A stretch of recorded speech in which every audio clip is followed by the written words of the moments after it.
안녕하세요, 류영섭입니다. 지난 3월 1일 화려하게 개막을 한 K리그 1 가을의 끝자락에서 이제 4경기만 남겨두고 있습니다. 작년과 다르게 시즌 막바지에 이르렀음에도 불구하고 여전히 어느 팀이 우승할지, 어느 팀이 플레이오프에 진출할지 쉽사리 말할 수 없을 만큼 올해 K리그2 굉장히 치열한 경기를 계속해 이어가고 있는데요. 오늘 자칭 K리그2 매니아 저 류영섭이 과연 K리그2 어느 팀이 우승을 할 수 있을 것인가, 어느 팀이 승격 플레이오프에 진출할 수 있을 것인가, 가을의 끝자락에서 감히 논평 한번 해보도록 하겠습니다.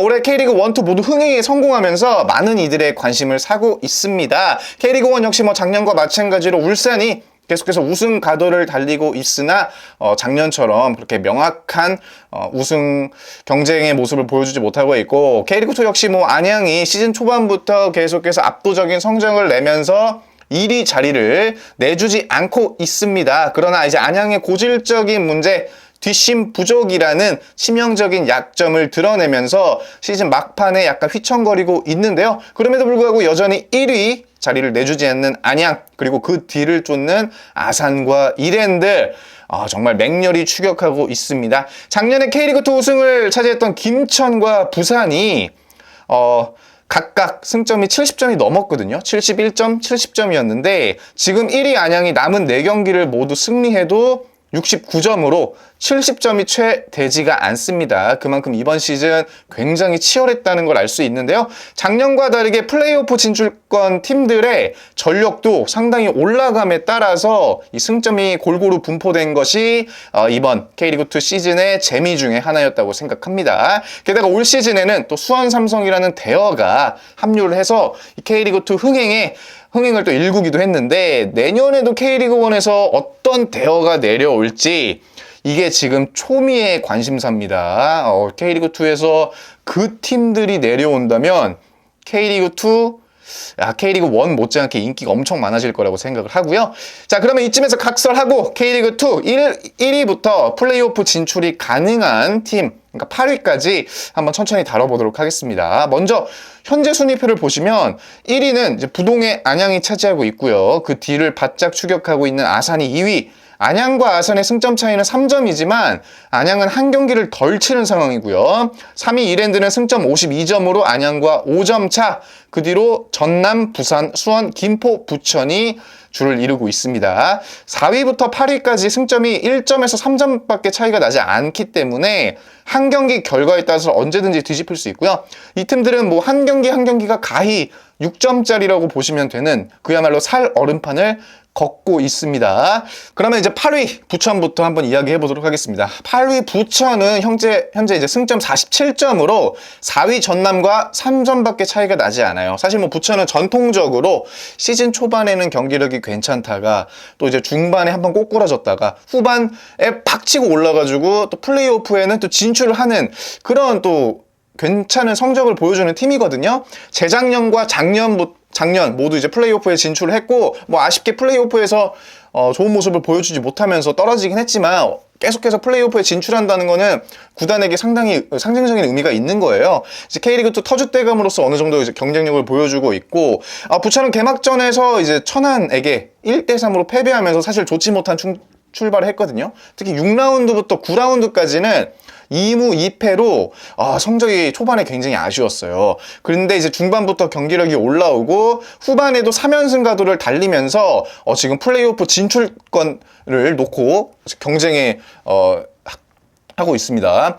올 시즌 이제 부천은 수비에서 상당히 아쉬운 모습을 보여줬습니다. 특히 이제 패배한 경기를 좀 보면 대량 실점한 경기가 상당히 많아요. 부천이 올 시즌 9번 졌어요. 9패를 했는데 이 중 3실점한 경기가 무려 7경기나 됩니다. 그러니까 그만큼 아무래도 수비의 핵심이었던 닐손 주니어 선수가 조금 이제 노화함에 따라서 이를 대체할 선수를 빨리 이제 찾아내지 못한 게 조금 시즌 초반엔 아쉬웠고, 물론 지금 이제 홍성욱, 이상혁, 서명관 이렇게 이루어진 3백이 조금 안정적으로 됨에 따라서 어느 정도 자리를 잡았지만 시즌 초반 그리고 이제 중반 이렇게 했던 패배했던 경기들이 상당히 쓰라릴 거라고 생각을 합니다. 그리고 이제 공격을 책임졌던 안재준 선수가 포항으로 이적함에 따라서 이 공백을 이제 수원에서 또 이제 바사니 선수를 데려왔거든요. 사실 바사니 선수가 작년에 수원에서 보여줬던 모습이 조금 실망스럽긴 했지만 이 부천으로 넘어오면서, 그러니까 부천 스타일에 그대로 바사니 선수가 녹아들면서 지금 올 시즌 그야말로 대박을 쳤다고 할 수 있고요.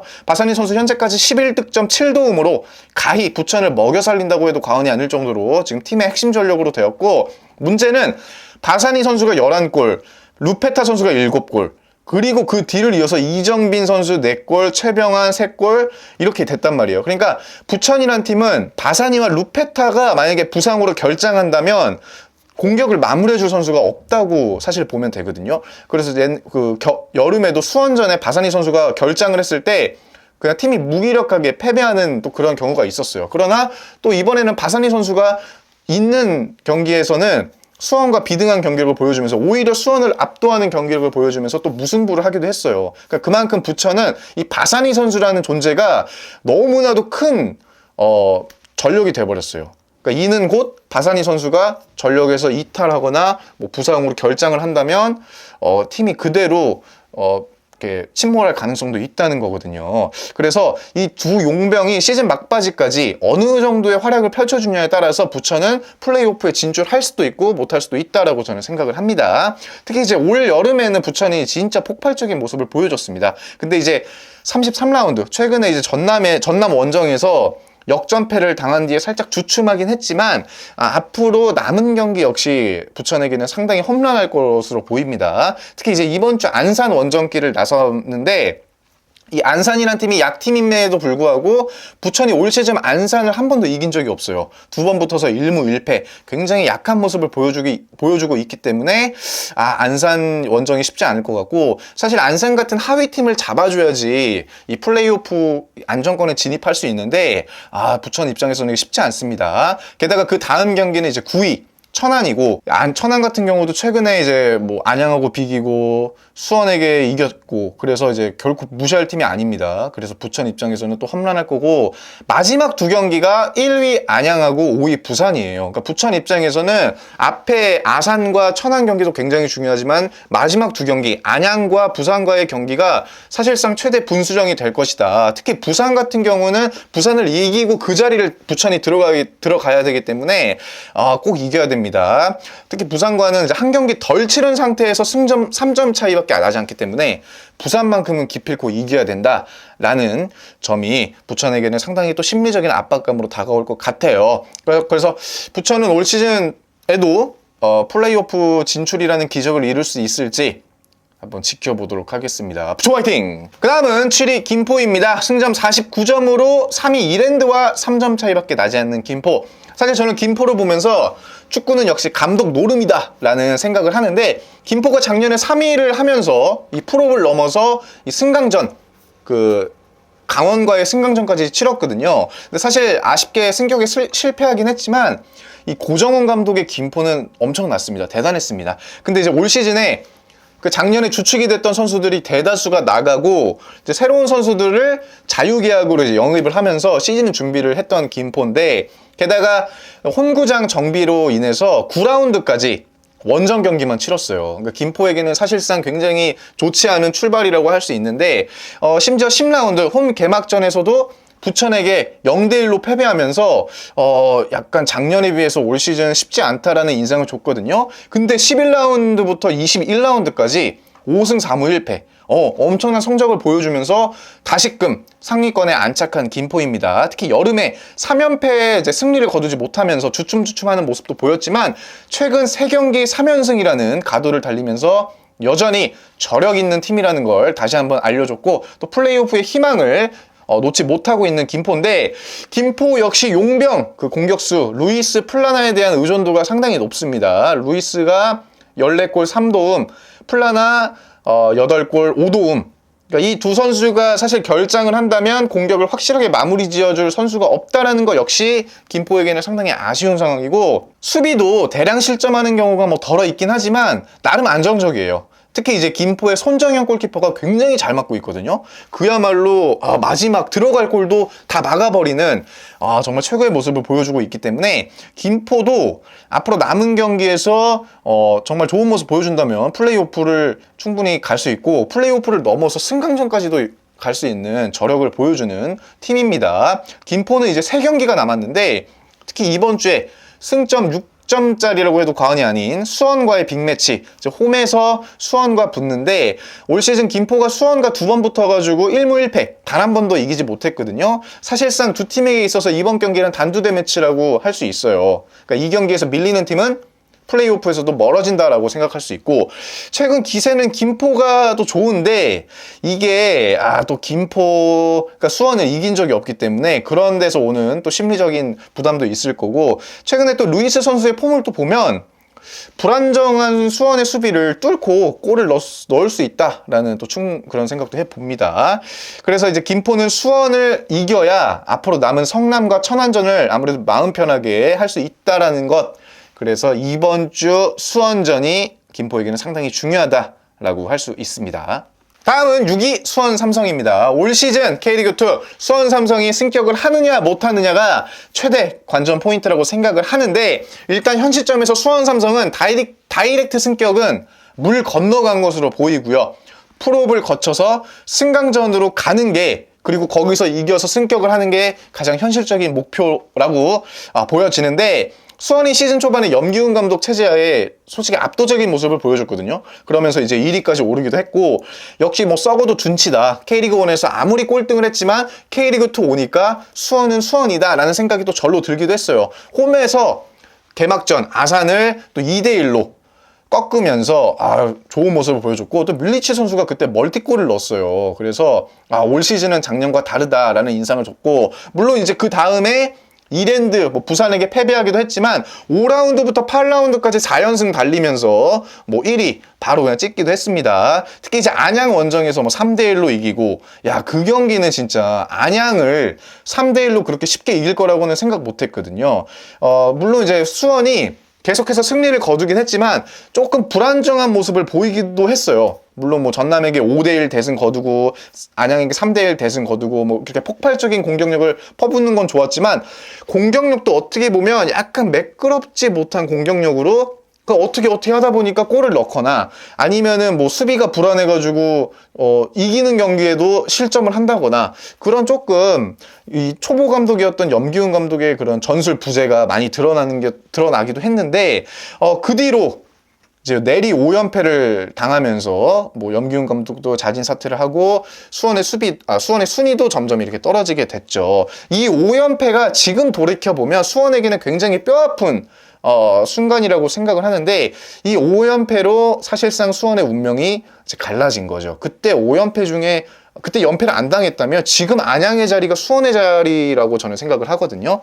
리그 꼴등 성남에게 패배한 거를 시작으로 천안, 부천, 아산, 이랜드, 그러니까 모두 플레이오프권을 진출을 놓고 경쟁하는 팀들에게 패배를 했기 때문에 지금 돌이켜보면 더욱더 쓰라린 거예요. 이 경기에서 지지 않았더라면 수원이 지금 플레이오프를 나갈까 말까 이렇게 고민하지 않아도 됐을 거란 말입니다. 그리고 변성환 감독 부임 이후에도 물론 11경기 무패를 달리는 건 굉장히 좋았지만, 이 수원이 어떻게 보면은 변성환 감독 이후에 조금 안정적인 모습으로 좀 탈바꿈한 건 사실이에요. 하지만 여전히 불안전한 수비, 이 수비 때문에 계속해서 선제골 허용하고 끌려다니다가 막판에 가서 한 골 넣고 겨우 비기거나 이런 모습들이 많이 보여졌다라는 것도 수원이 이제 앞으로 해결해야 될 문제가 아닐까.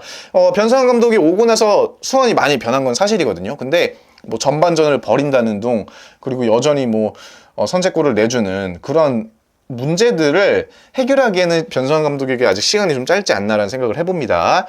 그래서 더 아쉬운 거죠. 만약에 변성환 감독이 애초에 그냥 시즌 초반부터 부임했다면 더 시즌 준비를 잘할 수 있지 않았을까라는 거고, 변성환 감독이 3패를 기록했는데 모두 다 선제골을 허용했고, 이 무승부한 경기들도 보면은 선제골을 먹히거나 아니면 다 이기고 있는데 수비 실수로 비기거나 하는 경우가 대다수였습니다. 사실 수원이 K리그2에서 안양하고 청주와 함께 최소 실점인 건 맞아요. 근데 선제골 먹히고 끌려다니다가 겨우 비기고, 심지어 득점력이 그렇게 좋지도 않아가지고 한 골을 먹히면 제대로 된 공격을 펼치지도 못하고 비기는 데만 그쳤단 말이에요.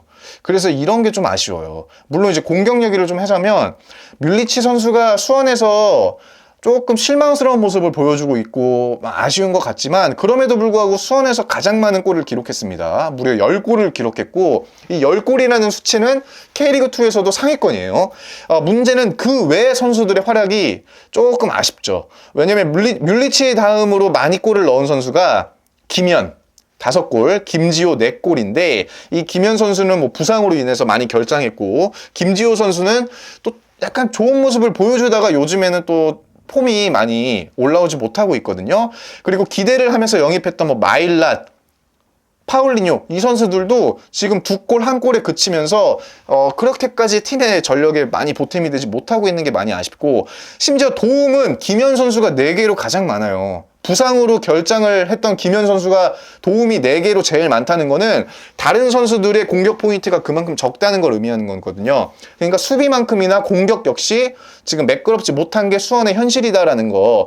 이것도 곰곰이 좀 살펴보면 뮬리치 선수가 지금 수원에서 골을 많이 넣고 있지만 그만큼 다른 선수들이 희생하는 거 아닐까. 왜냐면 뮬리치가 2m 장신이라는 굉장히 좋은 신체 조건을 가지고 있음에도 불구하고 헤딩으로 골을 넣는 선수가 아니거든요. 오히려 빠른 드리블과 이 발로써 이제 골을 넣는 선수인데 그렇기 때문에 수원이 양쪽으로 이렇게 양쪽 윙 풀백이 이렇게 해가지고 크로스를 올려봐야 뮬리치 선수는 그거를 받아줄 능력이 없다는 거죠. 그 점이 상당히 아쉽다라는 거. 저는 수원이 뮬리치를 살리자니 다른 선수들이 죽고 그렇다고 뭐 뮬리치를 빼자니 뭐 마땅히 넣을 선수가 없어요. 그래서 김현 선수의 부상이 수원의 입장에서는 상당히 뼈아프지 않을까라는 생각을 해보고요.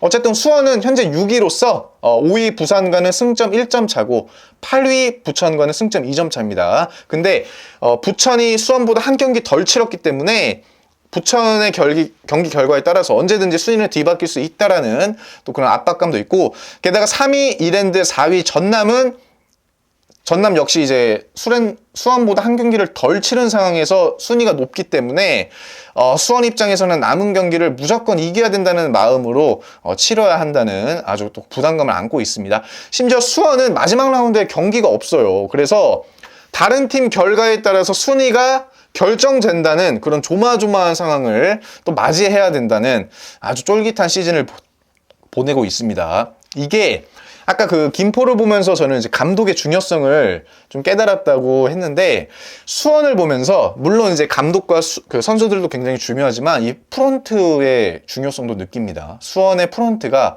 만약에 작년에 잘했다면 강등까지 안 가도 되지 않았을까? 그리고 강등이 됐음에도 불구하고 프론트가 좀 이렇게 영리한 쪽으로 생각을 했다면 감독부터 제대로 선임하지 않았을까? 그러면 준비를 잘해가지고 이 지경까지는 오지 않았을 거란 말이죠. 저는 그게 좀 아쉽고 오히려 프론트 입장에서는 아니 2부 리그 강등됐는데 서포터들은 오히려 더 흥행이 잘 돼. 돈은 별로 안 써도 막 팬들이 경기장을 찾아줘. 그러면 이대로 그냥 괜찮지 않을까? 이거 2부 리그에서도 뭐 이렇게 좀 하면 되지 않을까라는 생각을 가질까봐 저는 오히려 그게 조금 불안합니다. 어쨌든 수원은 남은 3경기가 김포, 아산, 안산인데 그나마 다행인 거는 마지막 2경기는 홈에서 치릅니다. 그래서 또 이번 주 김포 원정은 어떻게 보면 수원에게는 조금 수월할 수도 있어요. 왜냐면 김포한테 올 시즌 단 한 번도 지지 않았거든요. 그래서 그거는 그건데 여기서 변수는 아산입니다. 2위 아산이 지금 공격력이 굉장히 좋기 때문에 이 불안한 수원의 수비를 상대로 어떤 공격력을 보일지 몰라요. 그거를 수원이 과연 잘 막아낼 수 있을까가 상당히 변수라고 생각을 하고 수원의 기적 과연 이뤄낼 수 있을지 마지막까지 한번 지켜보도록 하겠습니다.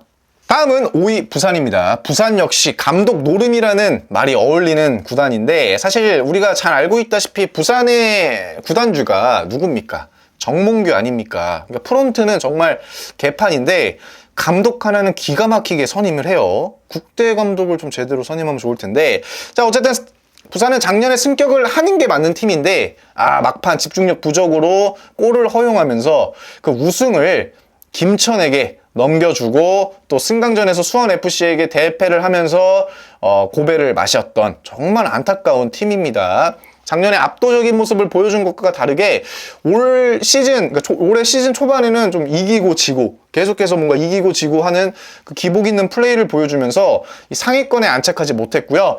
특히 이제 14라운드부터 21라운드까지 무려 7경기 무승이라는 안타까운 성적으로 박진섭 감독이 또 자진 사퇴를 하면서 그야말로 팀 분위기가 박살이 났습니다. 여기서 이제 인천 감독직을 사임한 조성환 감독이 부산으로 오면서 귀신같이 또 경기력이 올랐고 또 플레이오프 5위까지 지금 진출할 수 있는 가능성을 보여주고 있는데 박진섭 감독 사임 이후에 이제 안양에게 승리를 거둔 것은 물론이고 또 조성환 감독 부임 이후에 바로 전남전에서 승리를 또 거두고 23라운드부터 35라운드까지 딱 3번 졌습니다.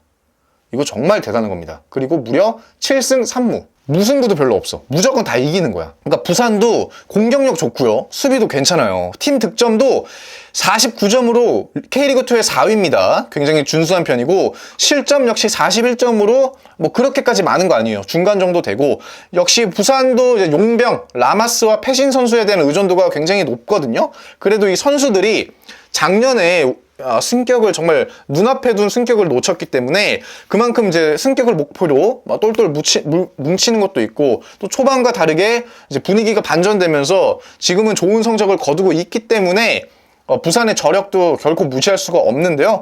사실 부산도 우승 기회가 분명히 있었던 팀입니다. 뭐 여름에 잠깐 주춤하긴 했지만 무패 가도를 달리면서 안양과의 승점 차이를 굉장히 줄여나갔어요. 근데 이제 리그 하위권 경남에게 후반 90분 추가 시간에 동점골을 먹히면서 그리고 또 지난주에 안양에게 대패를 하면서 사실상 우승은 물이 건너갔습니다. 이제 그럼에도 불구하고 남은 3경기 이 부산이 청주, 천안, 부천을 만납니다. 이거 충분히 해볼 만한 팀이고 전력상으로도 어떻게 보면 부산이 앞서 있기 때문에 이 남은 경기에서 모두 승리를 거둔다면 플레이오프는 뭐 무난하게 진출할 것으로 보이고요. 부산 같은 경우는 사실 조성환 감독 이후에 많이 변모한 팀이기 때문에 그 누구도 감히 무시할 수 없다. 그래서 저는 오히려 부산이 지금 5위인데 그 순위가 더 높아질 거라고 좀 예상을 합니다. 지금 기세가 상당히 좋기 때문에 앞으로 몇 위까지 올라갈 수 있을지 계속해서 지켜보도록 하겠습니다. 다음은 4위 전남입니다. 전남 역시 뭐 이장관 감독의 그 노련함이 물씬 느껴지는 팀인데 작년에는 7위를 거두면서 플레이오프에 진출을 실패했거든요. 그리고 올 시즌은 상당히 무서운 팀으로 또 바뀌었어요. 사실 전남하면 단연 떠오르는 게 발디비아. 발디비아 선수인데 의외로 전남의 공격은 굉장히 다양합니다. 전남에서 골 가장 많이 기록한 선수가 김종민 선수 11골 기록하고 있고요. 발디비아 10골, 하남 선수 9골. 그러니까 골을 넣을 수 있는 공격수가 많다는 게 전남의 장점이고 도움 역시 김종민, 임찬울, 발디비아, 박태용 선수가 4개로 이 공격 포인트를 만들어주는 선수가 고루 분포해 있다는 게 가장 큰 장점입니다. 전남 역시 뭐 충분히 우승을 노릴 수 있는 팀이었는데 기복이 너무 심한 게 안타까워요. 특히 이제 11라운드부터 22라운드까지 2달 동안 무패 행진이거든요. 게다가 11경기에서 8승 3무. 다 이기는 거야. 아까 부산처럼 비기는 거 없이 만나면 그냥 다 이기는 아주 폭발적인 공격력을 보여줬는데 게다가 11경기 중에서 이 3골 이상 득점한 경기가 무려 4경기나 됩니다. 그래서 공격력은 진짜 좋거든요. 물론 이제 무실점 경기가 없는 게 조금 흠이긴 하지만 이 좀 아쉬운 수비를 폭발적인 공격력으로 다 커버를 해버려요. 근데 이제 여름부터 경기력이 슬슬 떨어지더니 25라운드부터 31라운드까지 7경기 2무 5패. 여기에서 이제 전남은 운명에 갈린 거죠. 이 여름에 경기력이 조금 더 올라왔다면 사실 안양한테 충분히 비빌 수 있는 전남이었어요. 근데 여름에 너무 무너졌어요. 그게 상당히 아쉽고 물론 이제 붙었던 팀들이 천안, 수원, 김포, 부산, 아산 그러니까 뭐 하나같이 정말 무시할 수 없는 팀 모두 저력이 있는 팀이기 때문에 뭐 이런 결과들이 어떻게 보면 납득이 되긴 하지만 전남 역시 이 팀들과 비교했을 때 전혀 꿀리는 팀이 아니었기 때문에 그냥 이렇게 당하고만 있는 게 상당히 아쉽습니다. 패배가 아니고 좀 비기는 그러니까 무승부 경기가 조금 더 많았다면 승점이라도 조금 이렇게 가져갔을 텐데 패배가 너무 많았던 게 아쉽고 물론 이제 최근에 다시 이제 2연승을 거두면서 분위기 반전을 노렸지만 또다시 지난주 안산과 무승부를 거두면서 굉장히 치명적인 결과를 냈습니다. 사실 이 안산, 그러니까 리그 하위권인 안산에게 무승부를 거뒀다는 거는 이제 뭐 우승 희망을 저버렸다라고 볼 수 있었고, 심지어 안산하고도 비등비등한 경기력을 보여줬어요.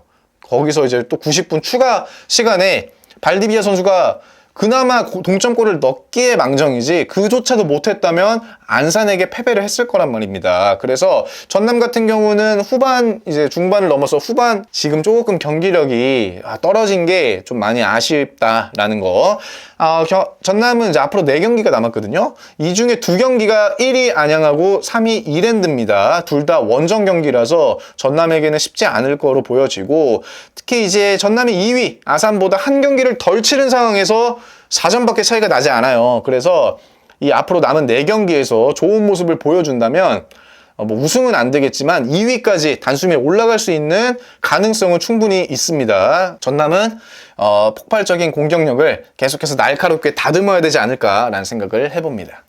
다음은 3위 서울 이랜드입니다. 솔직히 이랜드 K리그2를 뭐 즐겨보시는 분들은 아시겠지만 이랜드는 원래 승격 후보팀이 아니에요. 뭐 이랜드 팬들에게 정말 죄송하지만 그동안 계속 K리그2를 보시면 이랜드는 원래 플레이오프도 오르지 못한 팀이었거든요. 계속해서 뭐 순위가 낮은 팀이었는데 올 시즌 뭐 창단 10주년을 맞이해서 감독도 이제 김도균 감독을 데려오고 또 오스마르 선수를 비롯해서 뭐 다양한 선수를 영입했어요. 그래서 지금 굉장히 남다릅니다. 승격 충분히 할 수 있는 후보로 거듭났고, 이게 김도균 감독이 예전에 수원FC에서 승격 경험이 있기 때문에 또 K리그1에서 잔류 경험이 있기 때문에 이 굉장히 김도균 감독의 노하우가 또 이랜드에게 전수가 됐고 그대로 또 녹아내리면서 지금 올 시즌 좋은 모습을 보여주고 있는 건 사실이에요.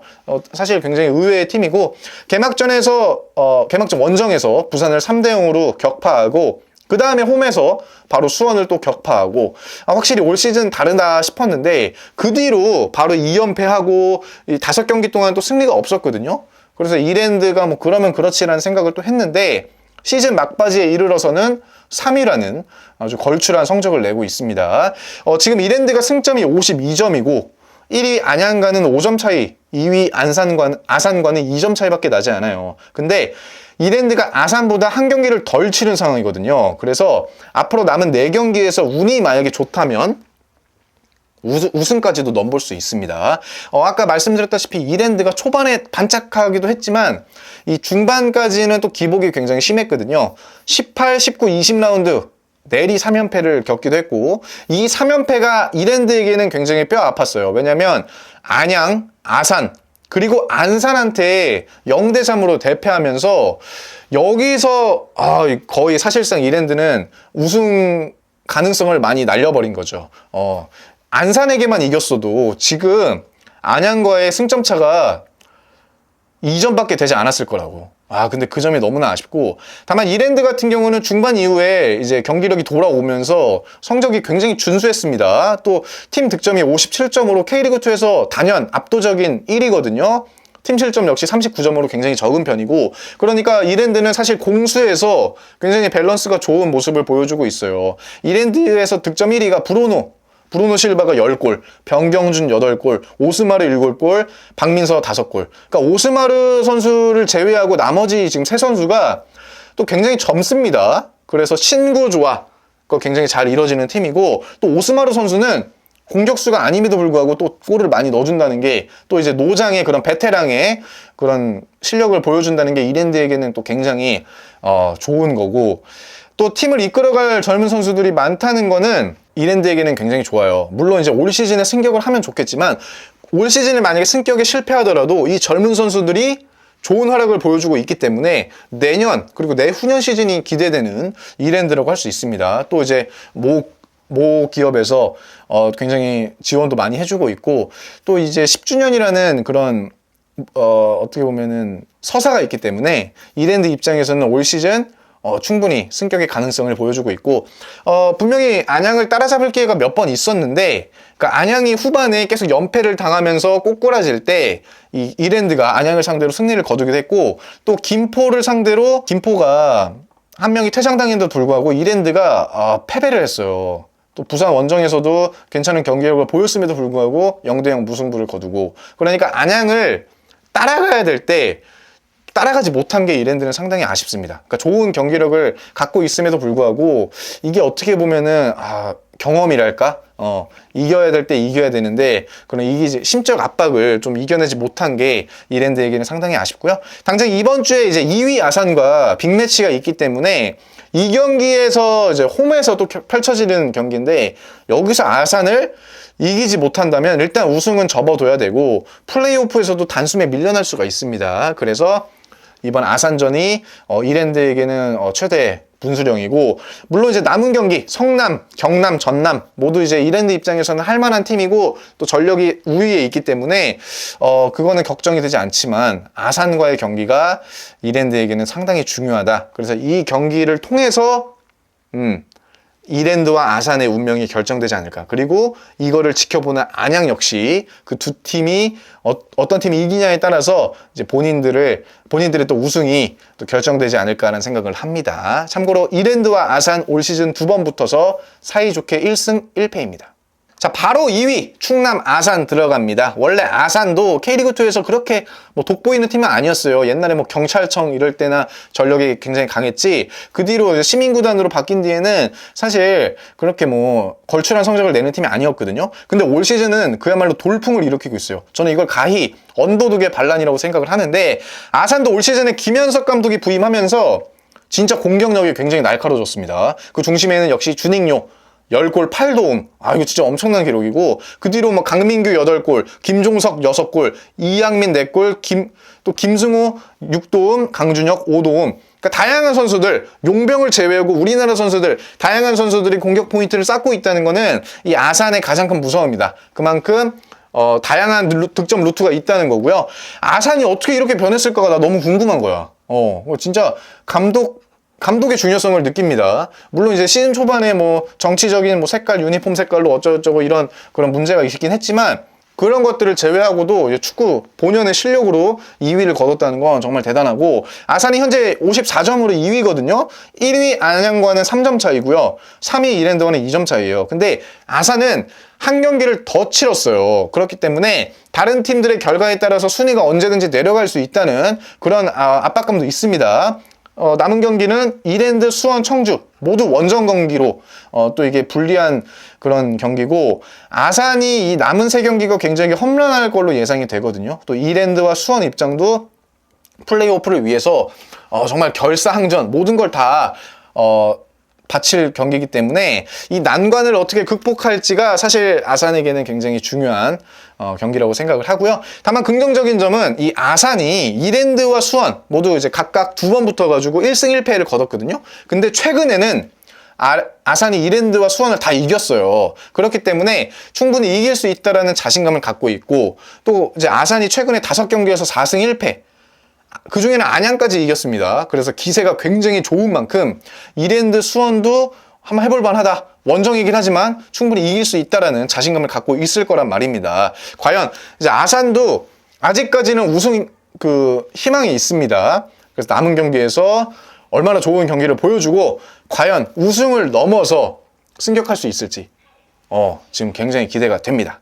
마지막 대망의 1위 안양입니다. 솔직히 안양이 이렇게 1위를 오래 할 거라고는 생각하지 못했거든요. 원래 안양은 전통적으로 시즌 초중반까지는 성적이 좋아가지고 1위 하다가 여름 이후에 이제 경기력의 문제를 보이면서 이렇게 순위가 자연스럽게 내려가는 그런 전통이 있거든요. 근데 올 시즌에는 1위에서 내려올 기미를 보이지가 않습니다. 초반에 승점을 너무 잘 쌓아놔가지고 후반에 연패를 해도 1위에서 내려오질 않아요. 게다가 심지어 다른 팀들이 안양이 못할 때 같이 못해서 순위가 계속해서 변동이 없는 안양인데, 솔직히 안양은 저는 사실상 이번 시즌은 그냥 우승을 했다고 생각을 하거든요.